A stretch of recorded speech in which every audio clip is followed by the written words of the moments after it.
사사시대 때 사람들은 자기 소견에 옳은 대로 살았잖아요. 자기 소견에 옳은 대로 살았으면서도 그게 죄인지 몰랐죠. 지금 룻기 1장에 보면 이제 한 가정이 나오는데 이 가정도 마찬가지죠. 자기 소견에 옳은 대로 살아가는 모습이 나옵니다. 남편의 그 이름이 엘리멜렉이고 그 아내는 나오미, 그 다음에 아들은 둘이 있었는데 말론과 기론이죠. 이 가정은 부자예요. 근데 가나안 땅에 기근이 들었어요. 기근이 몇 년만 들면 재물이 다 없어지는 거죠. 그걸 알기 때문에 그 부를 유지하기 위해서 갖고 있는 재산을 다 갖고 모압 땅으로 갑니다. 모압은 어디예요? 이방이죠. 기근이 든다고 해서 가나안 땅을 떠나면 안 되죠.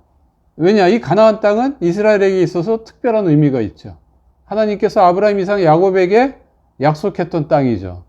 이 땅에 하나님 나라를 세워야 되고 그것을 근거로 해서 세상을 구원하는 일을 해야 됩니다. 그렇기 때문에 그들이 가나안 땅을 떠나 모압 땅으로 갔을 때 그 나오미의 남편 엘리멜렉이 죽습니다. 결국은 하나님이 치신 거죠. 사실은 부부는 한 몸이잖아요. 그러면 엘리멜렉이 가나안 땅을 떠나 모압 땅으로 가자고 이렇게 잘못된 결정을 했을 때 아내인 나오미가 우린 여기 계속 있어야 됩니다. 이게 하나님의 뜻입니다. 이렇게 얘기를 했어야 되죠. 근데 나오미도 신앙이 없는 거예요. 그러니까 재물 가지고 모압 땅으로 그냥 간 거죠. 그러니까 남편의 그 제안에 동의를 한 거죠. 그러니까 부부끼리는 동의를 했어도 하나님은 동의를 안 했죠. 그래서 남편 엘리멜렉이 모압 땅에서 죽습니다. 그런데 나오미가 아직도 깨닫지를 못해요. 그러니까 하나님으로부터 징벌을 받았으면 깨달아야 되는데 깨닫지를 못하고 거기서 그냥 계속 삽니다. 살면서 자기의 두 아들을 결혼시켜요. 누구랑요? 그 모압 여인들하고. 자, 성경에 보면은 이방 여인하고 결혼하라고 돼 있습니까? 하지 말라고 돼 있습니까? 하지 말라고 돼 있잖아요. 근데 사사시대 때는 하나님 말씀을 따라 산 게 아니고 자기 소견에 옳은 대로 살았어요. 즉 자기 마음대로 살았다고. 그러자 어떻게 됐어요? 조금 있다가 두 아들이 다 사망했어요. 하나님이 다 데려간 거예요. 나오미 입장에서 보면 굉장한 불행입니다.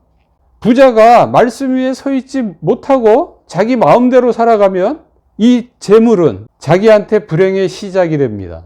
재물을 지키려다가 재물보다 더 중요한 자기 가족을 다 잃었다 이 말입니다. 그 얼마나 마음이 아파요. 나오미가 드디어 하나님이 자기를 쳤다는 것을 깨달았어요. 내가 잘못한 거구나. 내가 하나님께 죄를 지은 거구나. 그런 말미암아 나한테 이런 불행이 닥친 거구나. 그가 하나님께 회개를 합니다. 회개라는 것은 말과 마음으로만 잘못했습니다가 아니라 내가 잘못된 자리에 앉아 있으면 그 자리에 옮겨서 원래 자리로 가야 되는 거예요. 그렇기 때문에 나오미가 모압을 떠나서 하나님이 약속한 가나안 땅으로 되돌아간 거죠. 그 다음 두 번째, 원래 상태로 되돌리려면 이방 여인을 가나안 땅으로 데리고 들어가면 안 되죠. 비록 자기 며느리지만. 그래서 며느리 둘을 본 고향으로 돌아가라. 그렇게 이야기를 하죠. 오르바는 돌아갔고 룻은 계속 있겠다고 했습니다. 왜냐? 룻은 그 마음속에 신앙이 들어갔어요. 하나님이 치시는 그 모습을 보고 믿음으로 그걸 받아들였어요. 그래서 고향으로 돌아가기보다는 어머니의 백성은 나의 백성이 되고 어머니의 하나님은 나의 하나님이 됩니다. 그러면서 죽을 때까지 나는 어머님을 떠나지 않겠습니다. 그렇게 아주 강력하게 이야기를 하죠. 그래서 나오미가 그걸 받아주죠. 온전한 회개가 된 겁니다.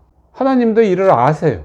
나오미가 회개했고 룻이 하나님에 대한 신앙이 있다는 것을 하나님은 더 잘 아세요. 그들은 부자로 가나안 땅을 떠났지만 돌아갈 때는 빈털터리였습니다. 가족도 잃고 재물도 잃었습니다. 인생의 최고 밑바닥을 경험을 했어요. 그 밑바닥에서 결국 하나님을 만난 겁니다. 거기서 신앙을 되찾은 거예요. 이런 사람들도 있어요. 참 어리석죠?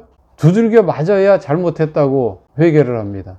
두들겨 맞기 전에 하나님 말씀대로 살면 이렇게 두들겨 맞을 이유도 없는데 주 안에서 주님이 주시는 평안과 안식과 위로와 돌봄을 받으면서 살아갈 수 있는데 꼭 이렇게 두들겨 맞고 나서야 회개하는 그런 사람들이 나와요.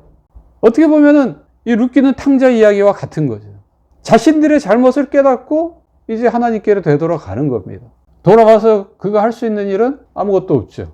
그래서 그 보아스 밭에 나가서 이삭을 줍는데 결과적으로 보아스랑 만났고 둘이 이제 나중에 결혼을 하죠. 모압에서 계속 살았으면 나오미와 룻은 갑으로서 그냥 평생 살 수밖에 없었는데 회개하고 믿음으로 가나안 땅에 돌아오자 그들의 인생이 완전히 달라진 거죠. 하나님이 회복을 시켜주는 거죠. 룻이 보아스를 통해서 아들을 낳는데 오벳이죠. 다윗의 조상이 됩니다. 다윗의 후손으로 나중에 예수님이 오시죠. 그러니까 결국 나오미와 룻은 그 예수님의 조상의 어떻게 보면 어머니가 된 거죠. 그런 영광을 회복하게 되는 거죠. 하나님이 그렇게 해 주신 거예요. 오벳은 보아스의 상속자지만 예수님은 만물의 상속자입니다. 만왕의 왕으로서 온 세상의 상속자로서 우리에게 생명을 주시죠. 죽었던 생명을 살려주십니다.